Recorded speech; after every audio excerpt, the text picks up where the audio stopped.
Bismillah ar-Rahman ar-Rahim. Salatu wassalamu ala nabiyyina Muhammad wa ala alihi wa sahbihi ajma'in. Dear viewers in Islam, Assalamu alaikum wa rahmatullahi wa barakatuh. In this program of the parables of Al-Quran, last time we have taken a parable from Surah An-Nahl. Now that ayah which we are going to take today, that is ayah number 60, which is just setting a principle about attributing any similitude to Allah. Now let us take first the ayah itself, ayah number 60 of Surah An-Nahl, which is surah number 16. أعوذ بالله من الشيطان الرجيم للذين لا يؤمنون بالآخرة مثل السوء ولله المثل الأعلى وَهُوَ الْعَزِيزُ الْحَكِيمُ. To those who believe not in the hereafter applies the similitude of evil. To Allah applies the highest similitude, for He is the exalted in power, full of wisdom. What is the principle which is laid down here?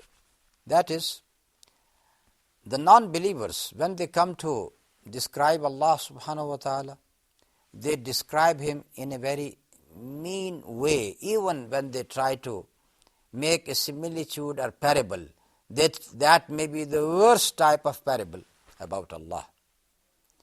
And when they come to themselves, they try to find out very good parables and examples for them. Now, first of all, nothing is similar to Allah. That is the first principle. لَيْسَ كَمِثْلِهِ شَيْءٍ وَهُوَ السَّمِيعُ الْبَصِيرُ. And to understand this point, because Allah subhanahu wa ta'ala said, وَلِلَّهِ الْمَثَلُ الْأَعْلَى, for Allah belongs the highest similitude, the highest type of example. To understand this subject, let us take the three subjects which are mentioned before it, right from ayah number 51. وَقَالَ اللَّهُ لَا تَتَّخِذُوا إِلَٰهَيْنِ اثْنَيْنِ إِنَّمَا هُوَ إِلَٰهٌ وَاحِدٌ فَإِيَّايَ فَارْهَبُونَ. That is about the belief of the non-believers, some of them who believed that gods are two. As you know that people got different types of belief. There are people who believed in so many gods which can't be counted.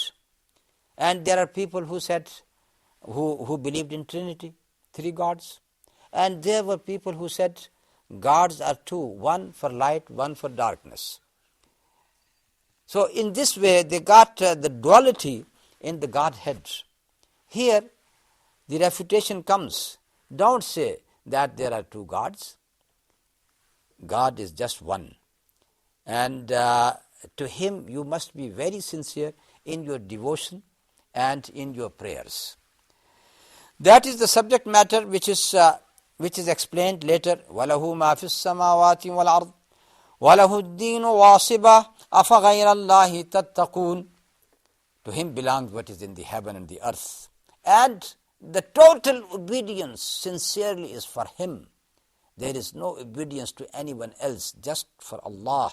أَفَغَيْرَ اللَّهِ تَتَّقُونَ. Do you fear someone else other than Allah? وَمَا بِكُم مِّن نِّعْمَةٍ فَمِنَ اللَّهِ ثُمَّ إِذَا مَسَّكُمُ الضُّرُّ فَإِلَيْهِ تَجْأَرُونَ. Whatever blessing you got, whatever bounties you got, it is coming from Allah. But when something harm touches you, only and only at that time you go back to Allah subhanahu wa ta'ala. And that is again the nature of the human beings. The people of Arabia, they used to believe in Allah and also in so many gods. And they used to call them, invoke them. But Allah subhanahu wa ta'ala is telling them that when you are in real distress, at that time you forgot all other gods and you just say, Ya Allah, oh Allah, help us. So it means in your nature, you got the concept of Allah subhanahu wa ta'ala, but this nature is covered by darkness of shirk. ثُمَّ إِذَا كَشَفَ الضُّرَّ عَنْكُمْ إِذَا فَرِيقٌ مِّنْكُمْ بِرَبِّهِمْ يُشْرِكُونَ. When Allah subhanahu wa ta'ala listens to your cries and He removes that adversity from you, that trouble in which you find yourself. He removes it from you. Once again, you come back to your old practices of shirk and you just forgot Allah subhanahu wa ta'ala. In the end, you start doing ingratitude or showing ingratitude to Him. لِيَكْفُرُوا بِمَا آتَيْنَاهُمْ فَتَمَتَّعُوا فَسَوْفَ تَعْلَمُونَ. So that these people, in the end, they end up with kufr, with unthankfulness. So this is why Allah's warning comes, فَتَمَتَّعُوا. Just enjoy a few days of this life. فَسَوْفَ تَعْلَمُونَ. You are going to know exactly what is going to happen to you. So that was the first point which is discussed here, that people, they are not sincere to Allah subhanahu wa ta'ala. The second thing which is mentioned here, which is verse number 56, وَيَجْعَلُونَ لِمَا لَا يَعْلَمُونَ نَصِيبًا مِمَّا رَزَقْنَاهُمْ تَاللَّهِ لَتُسْأَلُنَّ عَمَّا كُنْتُمْ تَفْتَرُونَ. And they declare a portion of what we have given them for things they don't know. By Allah subhanahu wa ta'ala you are going to be questioned about all your allegations, all things of which we have accused Allah subhanahu wa ta'ala. What is meant by that? And that has been explained in the ayah of Surah Al-An'am, in which Allah subhanahu wa ta'ala has said, وَيَجْعَلُونَ لِمَا لَا يَعْلَمُونَ نَصِيبًا مِمَّا رَزَقْنَاهُمْ. What is that in the ayah of Surah Al-An'am? هَذَا لِلَّهِ بِزَعْمِهِمْ وَهَذَا لِشُرَكَائِنَا فَمَا كَانَ لِشُرَكَائِهِمْ فَلَا يَصِلُ إِلَى اللَّهِ وَمَا كَانَ لِلَّهِ فَهُوَ يَصِلُ إِلَى شُرَكَائِهِمْ. Yani it is very amazing for them that out of the product of their fields, out of the product of their cattle, they used to have a portion taken out of it, and they say this portion is for our gods. And a very small and tiny portion, they say it is for Allah. And even then, yani what a great mockery what they have been doing, that whatever they have taken for Allah, even then they got some share of their own with it. And they take it and then they exhaust it, they spend it. And whatever is meant for their gods, nobody is going to touch that share at all. Yani their belief in shirk is so great that they want to please their gods, but not to please Allah subhanahu wa ta'ala. Actually, they should remember that whatever sustenance food they are getting, it is getting from Allah subhanahu wa ta'ala. They are getting it from Allah, so why should they take some portion out of their product and give it to their gods? That is unreasonable, illogical. It can't be understood at all. So that was the second thing which is mentioned here. And then the third thing which they have done, وَيَجْعَلُونَ لِلَّهِ الْبَنَاتِ سُبْحَانَهُ وَلَهُمْ مَا يَشْتَهُونَ. And they assign daughters for Allah, glory be to Him, and for themselves sons, the issue they desire. وَيَجْعَلُونَ لِلَّهِ الْبَنَاتِ. They used to believe that the angels are the daughters of Allah.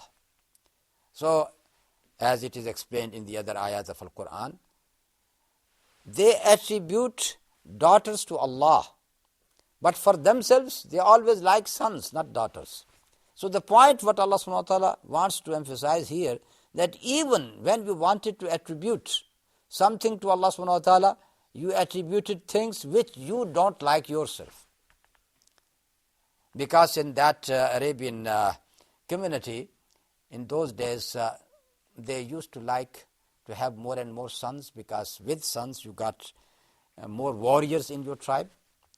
They are the helping hand for you. And if someone got a daughter, it is always a source of shame for them, because the daughter is going to be wed to someone else. It is not going to remain with you. It is not a helping hand for you. This is why they hated the daughters to such an extent that in some tribes, in some places, whenever a daughter is born to a person, he used to bury that daughter in the sand alive.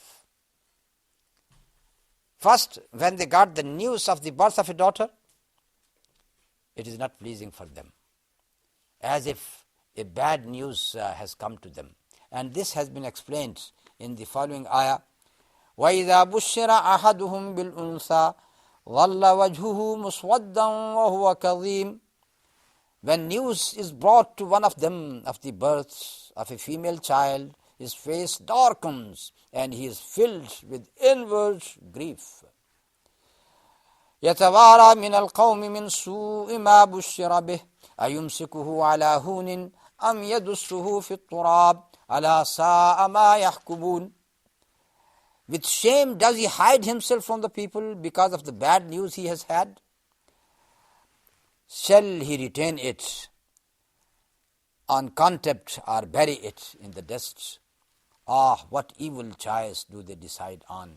So that is the three things which are mentioned before this ayah. That why do you attribute something bad to Allah subhanahu wa ta'ala when you for yourself always like something good for yourself? And with this note we come to the end of this program. Sallallahu ta'ala ala nabiyyina Muhammad wa ala alihi wa sahbihi ajma'in. Wassalamu alaikum wa rahmatullahi wa barakatuh.